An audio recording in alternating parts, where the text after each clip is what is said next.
एक बार की बात है, प्रीति अपनी माँ सुरेखा के साथ रहा करती थी। वह लोग बहुत गरीब थे। प्रीति जब 5 वर्ष की थी तभी उसके पिता उसे हमेशा हमेशा के लिए अकेला छोड़कर चले जाते हैं। सुरेखा ने प्रीति को बहुत मुश्किलों से पाल पोस कर इतना बड़ा किया था। सुरेखा लोगों के घरों में झाड़ू पोंछे का काम करती थी और जो भी पैसे कमाती थी उसी से अपनी बेटी को 2 समय का खाना खिलाना, स्कूल की फीस जमा करना और उसकी छोटी मोटी जरूरतों को पूरा करना उसके लिए बहुत ज्यादा मुश्किल हो जाया करता था। ऐसे ही एक दिन प्रीति की एक दोस्त का जन्मदिन था। वह अपनी माँ से कहती है, मम्मी मम्मी, मेरी दोस्त सपना का जन्मदिन है। वह बहुत ज्यादा अमीर है, उसने मुझे इनवाइट किया है, लेकिन मेरे पास तो एक भी अच्छी ड्रेस नहीं है। क्या आप मुझे एक नई फ्रॉक दिला देंगी ताकि मैं उसके जन्मदिन पर पहनकर जा सकूं और मेरी इंसल्ट ना हो? मेरी प्यारी बच्ची, तुम्हें घर के हालात पता तो हैं। लोगों के घरों में काम करके चंद रुपए ही मिलते हैं, जिससे घर का खर्चा चलाना और तुम्हारे स्कूल की फीस जमा करना मेरे लिए बहुत मुश्किल हो जाता है। लेकिन मेरी प्यारी बच्ची, तुम चिंता मत करो, मैं तुम्हें इस महीने के अंदर अंदर एक नई फ्रॉक जरूर दिला दूंगी।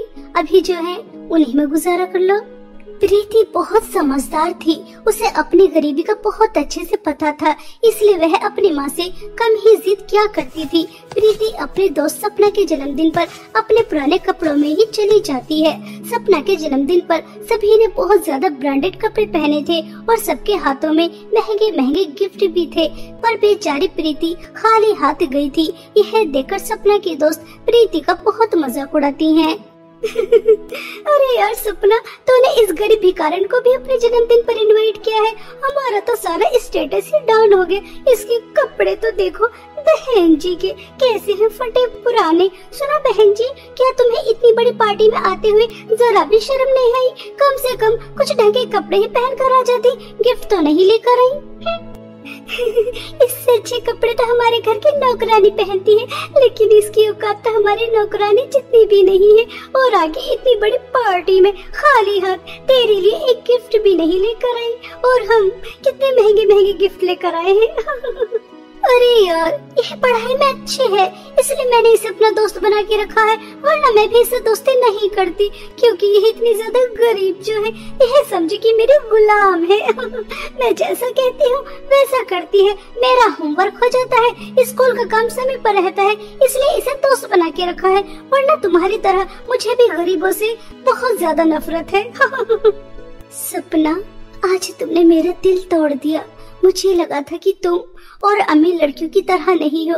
तुमने मेरी ईमानदारी देखकर, मेरा साफ मन देखकर मुझसे दोस्ती की है, लेकिन नहीं, तुमने तो मुझे अपना गुलाम बना के रखा है, अपना पालतू कुत्ता समझती हो। सपना, एक बात याद रखना, दोस्ती स्टेटस देखकर नहीं की जाती। दोस्ती में प्यार, भरोसा और विश्वास होना चाहिए, लेकिन यह तुम नहीं समझोगी क्योंकि तुम्हें अपने अमीर होने पर बहुत ज्यादा घमंड है। ऐसा कहकर प्रीति रोते हुए घर आ जाती है। प्रीति बहुत ज्यादा फूट फूट कर रो रही थी। तभी प्रीति की माँ प्रीति से पूछती है तो प्रीति अपनी माँ से कहती है, माँ, हम गरीब क्यों हैं? हमारी किस्मत और जैसे क्यों नहीं है? माँ, आपको पता है सपना मुझे अपनी दोस्त नहीं मानती, वह तो बस अपना होमवर्क कराने के लिए मुझसे बात करती है, लेकिन मैं तो उससे अपने सच्चे दोस्त मानती हूँ। हम गरीबों के साथ ऐसा ही क्यों होता है कि हमें उनसे बात करने के लिए उनकी गुलामी करनी पड़ती है? माँ, ऐसी जिंदगी का मैं क्या करूँ? मुझे नहीं चाहिए ऐसी जिंदगी। सुरेखा अपनी बेटी को दिलासा देती है। ऐसे ही कुछ दिन बीत जाते हैं। एक दिन छुट्टी हो जाने के बाद 2 बच्चे फटे पुराने कपड़ों में सपना और उसकी दोस्त के पास आते हैं और उनसे कहते हैं, दीदी दीदी, हमारी मदद करो, हम दोनों भाई बहन ने कुछ भी नहीं खाया, हम भूखे हैं, और अगर हमने किसी से कुछ खाने के लिए मांगा तो उन्होंने हमारी पिटाई भी की। देखो, हमारे सर से खून भी निकल रहा है, कृपया करके आप हमारी मदद करो। छी छी, हटो यहाँ से, दूर हो जाओ। तुम्हारे अंदर से कितनी बदबू आ रही है, और हम क्या तुम्हारी मदद करने वाले नजर आ रहे हैं? हम तुम्हारी कोई मदद नहीं करेंगे। पता नहीं कहाँ से आ जाते हैं भिखारी बच्चे। तुम्हारे माँ बाप कहाँ हैं? लगता है उन्होंने तुम्हें भीख मांगने के लिए बाहर निकाल दिया। चलो जाओ यहाँ से, सारा मूड खराब कर दिया। सपना, बेचारे इन दोनों मासूम बच्चों की तरफ तो देखो, यह कितनी ज्यादा भूखे हैं और इन्हें चोट भी लगी है। क्या तुम्हारे सीने में दिल नहीं है? तुम तो इतने ज्यादा अमीर हो लेकिन दिल के बिल्कुल गरीब। प्यारे बच्चों, मेरे पास तुम्हें देने के लिए ज्यादा नहीं है, ये लो 20 रुपए हैं। सपना यार देख तो, एक भिखारिन कैसे दूसरी भिखारियों की चिंता कर रही है। ऐसा कहकर सपना और उसके दोस्त प्रीति का बहुत मजाक उड़ाते हैं, लेकिन प्रीति को उनकी बात का बुरा नहीं लगता और वह दोनों बच्चों की मदद कर कर घर जा रही थी कि तभी उसे रास्ते में एक जख्मी कुत्ता मिलता है। वह दर्द से करहा रहा था। प्रीति उस कुत्ते की मदद करती है। प्रीति, यह तो क्या कर रही है? इस कुत्ते में से कितनी ज्यादा बदबू आ रही है, मक्खियाँ भी भिन भिना रही है। तूने इसे गोद में उठा लिया? छी! सपना, तुम्हें दिखाई नहीं दे रहा? यह दर्द में है, हमें इसकी मदद करनी चाहिए। हमें मुसीबत में आए इंसान हो या जानवर, सभी की मदद करनी चाहिए। यह इंसानियत होती है। और तुम्हें इतनी बदबू आ रही है तो और दूसरे रास्ते से चली जाओ। लेकिन नहीं जाओगी, घर जाने का तो सिर्फ एक यही रास्ता है ना। पता नहीं तुम हमेशा अपने घमंड में चूर चूर क्यों रहती हो। ज्यादा बकबक मत कर, मुझे भी कोई शौक नहीं है तेरे साथ घर जाने का। वो तो घर जाने का सिर्फ एक यही रास्ता है, इसलिए तेरे साथ जा रही हूँ। सपना प्रीति से ऐसा कह ही रही थी कि तभी वह कुत्ता एक सुंदर परी के रूप में आ जाती है और वह सुंदर परी प्रीति से कहती है, प्रीति तुम बहुत अच्छी हो, तुम्हारा दिल बहुत बड़ा है। तुम्हारे पास सिर्फ 20 रुपए ही थे और वह भी पैसे तुमने गरीब बच्चों को दे दिए। फिर तुम्हें एक जख्मी बदबूदार कुत्ता मिला, तुमने उसकी मदद करने में 1 मिनट भी नहीं लगाई। और सपना तुम बहुत बुरी हो, तुम्हारे पास कितनी सारी धन दौलत है, लेकिन उस धन दौलत का क्या फायदा जो वह दूसरों के काम न आ सके। प्रीति, मैं तुम्हें अपनी दुनिया में लेकर जाना चाहती हूँ। वहाँ पर मेरे जादुई फ्रो की 3 नदियाँ हैं, वहाँ जाकर तुम्हें बहुत अच्छा लगेगा और वह नदियाँ बहुत ज्यादा सुंदर हैं। परी की यह बातें सुनकर प्रीति बहुत खुश हो जाती है, लेकिन सपना अंदर ही अंदर बहुत ज्यादा चिढ़ती है। देखो तो, इस गरीब की किस्मत अब ये परी के साथ परी की दुनिया में जाएगी। परियों की दुनिया तो कितनी ज्यादा सुंदर होती है और ये परी इसे अपनी जादुई फ्रो की 3 नदियाँ भी दिखाएगी जो कि बहुत ज्यादा सुंदर है। इस गरीब के तो मजे आ गए। परी जी, अगर आप बुरा न मानो तो क्या मैं अपनी दोस्त सपना को भी आपकी दुनिया में लेकर आ सकती हूँ? आपकी जादुई फ्रो की 3 नदियाँ अगर सपना भी मेरे साथ देखेगी तो मुझे बहुत अच्छा लगेगा। ठीक है, अगर तुम अपनी दोस्त सपना को हमारे साथ लेकर आना चाहती हो तो शौक से लेकर आओ, लेकिन एक बात का हमेशा ध्यान रखना, वहाँ जाकर किसी भी चीज का लालच मत करना, वरना उसका अंजाम अच्छा नहीं होगा। वह परी सपना और प्रीति को अपने साथ अपनी दुनिया में ले जाती है। सपना और प्रीति वहाँ जाकर वहाँ के सुंदर सुंदर नजारे देखकर बहुत खुश होती हैं। सपना और प्रीति को परियों की जादुई फ्रो की 3 नदियाँ नजर आती हैं। एक नदी के पास सोने का फ्रॉक था, दूसरी नदी के पास चांदी का फ्रॉक था और तीसरी नदी के पास फटा पुराना बहुत बेकार सा फ्रॉक था, जिन्हें देखकर प्रीति और सपना दोनों ही चौंक जाती हैं। तभी वहाँ पर रानी परी आती है और वह सपना और प्रीति से कहती है, तुम्हारे सामने परियों की 3 फ्रॉक की नदी है। अगर तुम जादुई तीसरी नदी का फ्रॉक पहनती हो तो तुम एक ऐसी दुनिया में पहुंच जाओगी जहां पर लोगों को मदद की जरूरत है। वहां जाकर तुम उनकी सेवा करोगी, लेकिन उसके बदले तुम्हें कुछ भी नहीं मिलेगा। और अगर तुम जादुई सोने और चांदी की नदी के फ्रॉक पहनती हो तो तुम्हें बहुत सारी धन दौलत मिलेगी। अब तुम्हारे हाथ में है कि तुम परियों की जादुई फ्रॉक की कौन सी नदी का कौन सा फ्रॉक पहनना चाहती हो। परी जी, मुझे आपकी जादुई तीसरी नदी का फ्रॉक चाहिए ताकि मैं मुसीबत में आए लोगों की मदद कर सकूं। मुझे धन दौलत का लालच नहीं है, मेरे पास जो भी है मैं उसी में खुश हूँ। हमेशा तो बेवकूफ ही रहना, तो इतनी ज्यादा गरीब है फिर भी तो लोगों की भलाई के बारे में सोच रही है। तो जैसा पागल मैंने आज तक नहीं देखा। मेरे पास तो इतनी सारी धन दौलत है, फिर भी मुझे तो धन दौलत ही चाहिए जिसकी मदद से मैं पूरी दुनिया पर राज करूंगी। पर मुझे आपकी सोने की फ्रॉक की नदी का सोने का फ्रॉक और चांदी की फ्रॉक की नदी का चांदी का फ्रॉक चाहिए ताकि मैं बहुत ज्यादा अमीर हो जाऊँ। परी प्रीति को तीसरी नदी का फटा पुराना फ्रॉक पहनने के लिए दे देती है, जिसे पहनते ही वह बहुत ज्यादा सुंदर हो जाती है और उसके सामने धन दौलत का अंबार लग जाता है। और जैसे ही सपना जादू सोने की फ्रॉक पहनती है तो वह बहुत ज्यादा बदसूरत हो जाती है। उसके बाद वह जादू चांदी की फ्रॉक पहनती है तो उसे करंट लगना शुरू हो जाता है। वह जोर जोर से चिल्लाती है। तभी परी सपना से कहती है, तुम जानती हो तुम इतनी ज्यादा बदसूरत क्यों हो गई? क्योंकि तुमने धन दौलत का लालच किया और मैंने तुम्हें पृथ्वी पर ही बता दिया था कि वहाँ जाकर तुम्हें लालच नहीं करना। अपने दोस्त को देखो, उसके पास कुछ भी नहीं था, गरीब थी, फिर भी उसने दूसरों की मदद करने का फैसला किया, धन दौलत का लालच नहीं किया। परी जी, सपना को दर्द हो रहा होगा, प्लीज आप इसे ऐसी सजा मत दीजिए, इसे पहले की तरह ठीक कर दीजिए। यह मेरी दोस्त है और मैं अपने दोस्त को इस हाल में नहीं देख सकती। अगर आप चाहो तो आपने मुझे जो भी कुछ दिया है वह आप वापस ले सकती हैं, लेकिन मेरी दोस्त को ठीक कर दो। प्रीति, तुम कितनी अच्छी हो, मैंने तुम्हारे साथ कितना बुरा किया, तुम्हारी गरीबी का मजाक उड़ाया, तुम्हें कभी अपने दोस्त नहीं समझा और तुम मेरे लिए इतना सब कुछ कर रही हो। आज मुझे समझ में आ गया कि दोस्ती क्या होती है, मुझे दोस्ती का मतलब समझ में आ गया। मेरी प्यारी दोस्त, हो सके तो मुझे माफ कर देना। सपना प्रीति से सच्चे दिल से माफी मांग रही थी, इसलिए वह पहले की तरह सुंदर हो जाती है और उसे करंट भी नहीं लगता। और अब सपना प्रीति की सबसे अच्छी और सच्ची दोस्त बन जाती है। सपना और प्रीति परी की दुनिया से वापस आ जाती हैं और पृथ्वी पर आकर एक साथ हंसी खुशी रहती हैं। और अब प्रीति भी बहुत ज्यादा अमीर हो चुकी थी, वह अपने साथ साथ और भी लोगों की बहुत मदद करती है। एक बार की बात है, एक छोटे से शहर में पिंकी नाम की एक लड़की रहती थी। पिंकी अपने माता पिता की इकलौती औलाद थी और वो पढ़ने में भी काफी होशियार थी, परंतु पिंकी का रंग काला था, जिस वजह से उसे लोगों के बहुत ताने सुनने पड़ते थे। साथ ही स्कूल में भी उसका सब बहुत मजाक बनाते थे। लेकिन पिंकी क्लास के बिल्कुल लास्ट वाले डेस्क पर बैठी हुई थी, और वो भी अकेले, क्योंकि कोई भी उसके साथ बैठना नहीं चाहता था। काले रंग की वजह से उसके स्कूल में उसका कोई दोस्त नहीं था। तभी मोना नाम की एक लड़की क्लास के अंदर आती है और कहती है, अरे आज मैं बहुत लेट हो गई, क्लास में तो बैठने की जगह ही नहीं बची। तभी पिंकी मोना से कहती है, मोना, मेरे बगल वाली सीट खाली है, अगर तुम चाहो तो यहाँ आकर बैठ जाओ।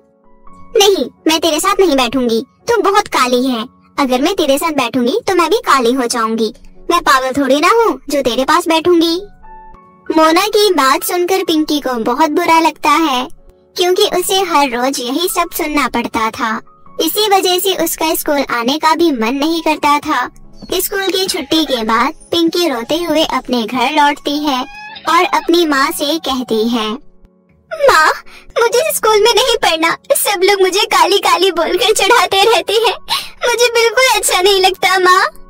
पिंकी की बातें सुनकर पिंकी की माँ कहती है, अरे तू चिंता मत कर बेटी, तुझे पता है तेरे पापा का दूसरे शहर में ट्रांसफर हो गया है, अगले महीने हम लोग ये शहर छोड़कर दूसरे शहर में चले जाएंगे, वहाँ पर हम तेरा बहुत अच्छे स्कूल में एडमिशन करवाएंगे। सच्ची में माँ? हाँ मेरी बच्ची। अपनी माँ की बातों से पिंकी बहुत खुश होती है और उम्मीद करती है कि नए स्कूल में जाने के बाद सब कुछ ठीक हो जाएगा, वहाँ सभी उससे अच्छे से बात करेंगे और सभी उसके दोस्त बन जाएंगे। इसी तरह एक महीना बीत जाता है और पिंकी अपने परिवार वालों के साथ दूसरे शहर में चली जाती है। वहाँ जाकर उसके माता पिता उसका एडमिशन एक बड़े से स्कूल में करवा देते हैं। पिंकी एक नई उम्मीद के साथ स्कूल जाती है, लेकिन पहले ही दिन उसकी सारी उम्मीदों पर पानी फिर जाता है। इस स्कूल के बच्चे तो और भी ज्यादा बुरे थे और वो पिंकी से बहुत बुरी तरह बात कर रहे थे। अरे वो देख, वो हमारे स्कूल में नहीं आई है, देख तो जरा कितनी काली है। अरे ये तो अमावस की रात से भी ज्यादा काली है, लेकिन इसे हमारे स्कूल में एडमिशन कैसे मिल गया? मुझे तो इसे देखकर लग रहा है कि आज का दिन हमारा खराब होने वाला है। तुम सही कह रही हो, देखो तो जरा कितनी डरावनी लग रही है। अगर कोई छोटा बच्चा इसको रात में देख ले तो वो चुड़ैल समझकर डर ही जाएगा। तभी पूरी क्लास जोर जोर से हंसने लगती है। तभी क्लास में टीचर की एंट्री होती है और वो बच्चों से कहती है, बच्चों फटाफट रेडी हो जाओ, आज मैं तुम्हारा सरप्राइज टेस्ट ले रही हूँ। अरे यार, आज फिर से सरप्राइज टेस्ट? कहा था ना मैंने, आज का दिन हमारा खराब हो जाएगा। ये काली लड़की तो सच में बहुत मनहूस है। फिर टीचर पिंकी को अपने पास बुलाती है और कहती है, टेस्ट से पहले आप लोग इस नई लड़की से मिलो। इसका नाम पिंकी है। कौन बनना चाहेगा इसका दोस्त? टीचर की इस बात पर कोई बच्चा हाथ नहीं उठाता। सबसे आगे वाले डेस्क पर एक प्रियंका नाम की गोरी चिट्टी सी लड़की बैठी हुई थी। वो कहती है, मैडम, इतनी काली लड़की से कौन दोस्ती करना चाहेगा? प्रियंका की इस बात से पिंकी को बहुत बुरा लगता है। वो सोचती है कि इस स्कूल में भी सब उसे काली काली बोलकर चिढ़ाएंगे। पिंकी ये सोचकर घबरा जाती है। क्लास खत्म होने के बाद प्रियंका पिंकी के पास आती है और कहती है, अरे अरे, देखो तो जरा इस काली चुड़ैल को। ओ चुड़ैल, किसने एडमिशन दिया तुझे इस स्कूल में? तुझे पता है ये स्कूल मेरे पापा का है। तेरे यहाँ आने की वजह से मेरे पापा का नाम खराब हो जाएगा कि उनके स्कूल में काली लड़की पढ़ती है। ये तुम क्या कह रही हो? मैं काली हूँ, इससे तुम्हारे पापा का और तुम्हारे स्कूल का नाम क्यों खराब होगा? काली होना कोई गुनाह थोड़ी ना है। अरे बाप रे, ये तो जुबान भी लड़ाती है। ओए, अगर तूने मुझसे ऐसे बात की ना तो मुझे 1 मिनट लगेगा बस तुझे स्कूल से निकालने में। मेरे पापा का स्कूल है ये, मुझसे जबान संभाल कर बात करना। प्रियंका पिंकी को धमकी देकर वहाँ से चली जाती है। उस दिन के बाद से हर रोज प्रियंका पिंकी के ऊपर अत्याचार करती रहती थी। हर रोज क्लासरूम में घुसकर पिंकी के बैग से ही अपना डेस्क साफ करती थी और तो और वो पिंकी को क्लास में बैठकर लंच भी नहीं करने देती थी। ओए लड़की, यहाँ क्लासरूम में बैठकर लंच नहीं करेगी तू।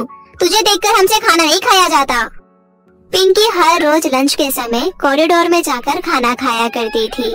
कॉरिडोर में बैठकर वो खाना खाती और सिसक सिसक कर रोती रहती थी। हे भगवान, आप मुझे काला क्यों बनाया? सब लोग मेरा मजाक बनाते हैं। यहाँ कोई मुझसे दोस्ती नहीं करना चाहता। क्या मैं इतनी ज्यादा बुरी हूँ भगवान? इसी तरह दिन बीत रहे थे। पिंकी पढ़ाई में बहुत ही ज्यादा तेज थी। उसका जनरल नॉलेज तो कमाल का था। क्लास में टीचर कोई भी सवाल पूछती थी तो पिंकी झट से उसका जवाब दे देती थी। इसी तरह फाइनल परीक्षा आ जाती है और पिंकी मन लगाकर अपना एग्जाम देती है। स्कूल के प्रिंसिपल के पास जब रिजल्ट आता है तो वो देखती है कि पिंकी ने पूरे स्कूल में टॉप किया है। प्रिंसिपल को चिंता हो जाती है।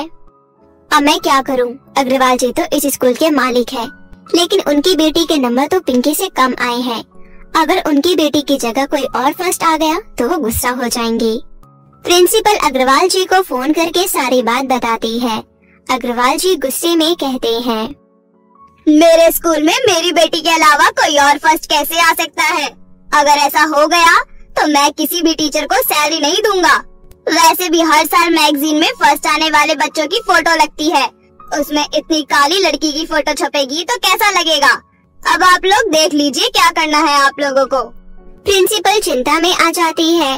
वो पिंकी का नंबर कम कर देती है और प्रियंका का नंबर बढ़ाकर उसको पूरे स्कूल में टॉप करवा देती है। क्लास में जब सभी बच्चों को रिजल्ट दिखाया जाता है तो पिंकी प्रिंसिपल मैडम के पास जाकर कहती है, मैम, मेरा एग्जाम बहुत अच्छा गया था। मुझे सारे क्वेश्चन आते थे, फिर मुझे इतने कम मार्क्स कैसे मिल सकते हैं? मैंने तो सभी प्रश्नों के सही उत्तर दिए थे और प्रियंका टॉप कैसे आ सकती है? उसने तो मेरे सामने चीटिंग करी थी। अब जो है वो है पिंकी, मैं इसमें कुछ नहीं कर सकती। तुम हार मानना सीख जाओ बेटी। पिंकी उदास होकर वहाँ से चली जाती है। तभी वो प्रियंका की बातें सुन लेती है। प्रियंका अपनी सहेलियों को सारी बातें सच सच बता रही थी कि कैसे उसके पापा ने पिंकी के नंबर कम करवाकर प्रियंका के नंबर बढ़वाए हैं। ये सुनकर पिंकी को बहुत बुरा लगता है। वो घर चली जाती है और रोने लगती है। माँ मुझसे कोई प्यार नहीं करता, कोई भी नहीं। मैं तो तुझसे कितना प्यार करती हूँ बेटी। बस तुम ही तो करती हो, और तो कोई नहीं करता ना। मेरा कोई दोस्त नहीं है। यहाँ तक कि परीक्षा में सबसे ज्यादा नंबर मिलने के बाद भी मेरे नंबर कम कर दिए गए हैं। मैं अब स्कूल नहीं जाऊंगी माँ। पिंकी 2 दिनों तक स्कूल नहीं जाती है। उसके स्कूल ना जाने पर स्कूल में कोई उसकी खोज भी नहीं करता। इतने में स्कूल क्विज कंपटीशन शुरू हो जाता है। पिंकी के स्कूल से प्रियंका कंपटीशन में भाग लेती है। ये कंपटीशन स्कूल के प्रेस्टीज से जुड़ा हुआ था। प्रियंका कंपटीशन में भाग तो ले लेती है, पर किसी भी क्वेश्चन का ठीक से आंसर नहीं दे पाती। वो हर एक प्रश्न का गलत उत्तर दे रही थी। ये सब देखकर स्कूल की प्रिंसिपल चिंता में पड़ जाती है। देखते देखते कंपटीशन का पहला राउंड खत्म हो जाता है। पहले राउंड में पिंकी का स्कूल सबसे पीछे था। प्रिंसिपल मैडम अग्रवाल जी के पास जाती है और कहती है, अग्रवाल जी, मुझे लग रहा है हमारा स्कूल ये कंपटीशन हार जाएगा, क्योंकि प्रियंका बेटी ठीक से आंसर नहीं दे पा रही है। नहीं नहीं, अगर हमारा स्कूल हार गया तो हमारी बहुत बेइज्जती हो जाएगी। आप कुछ भी कीजिए, लेकिन हमें ये कंपटीशन जीतना है। तभी प्रिंसिपल अपने ड्राइवर के साथ गाड़ी लेकर तुरंत पिंकी के घर पहुंचती है और पिंकी से कहती है, पिंकी जल्दी चलो, हमें तुम्हारी बहुत जरूरत है। प्रिंसिपल मैडम, आप यहाँ? ठीक है, मैं अभी तैयार होकर आती हूँ। पिंकी 5 मिनट में रेडी हो जाती है। फिर प्रिंसिपल मैडम उसको तुरंत कंपटीशन में लेकर जाती है। अब प्रियंका की जगह पिंकी भाग लेती है और एक के बाद एक सही आंसर देकर वो अपने स्कूल को इस प्रतियोगिता में जिता देती है। सभी बहुत खुश हो जाते हैं। अग्रवाल साहब खुद पिंकी के पास आकर कहते हैं, पिंकी बेटी, हम सब ने मिलकर तुम्हारे साथ बहुत गलत किया। मैं अपनी गलतियों के लिए बहुत शर्मिंदा हूँ। तभी प्रिंसिपल मैडम भी कहती है, हाँ पिंकी, मैं भी बहुत शर्मिंदा हूँ। तुम तो हमारे स्कूल की असली शान हो। तभी वहाँ पर प्रियंका भी आती है और कहती है, हाँ पिंकी, मुझे भी समझ आ गया कि ऊपरी खूबसूरती से कुछ नहीं होता। आज से तुम मेरी दोस्त हो। सच में प्रियंका? हाँ पागल, सच में। इतना कहकर प्रियंका पिंकी को गले लगा लेती है। स्कूल को कंपटीशन जीतने का प्राइज मिलता है और पिंकी को भी क्लास का टॉपर घोषित किया जाता है। अब तो क्लास के सारे बच्चे पिंकी के दोस्त बन गए थे और पिंकी प्रियंका की बेस्ट फ्रेंड बन जाती है। अब पिंकी को सब कुछ मिल जाता है। इसी तरह अब वो अपनी जिंदगी खुशी से बिताने लगती है।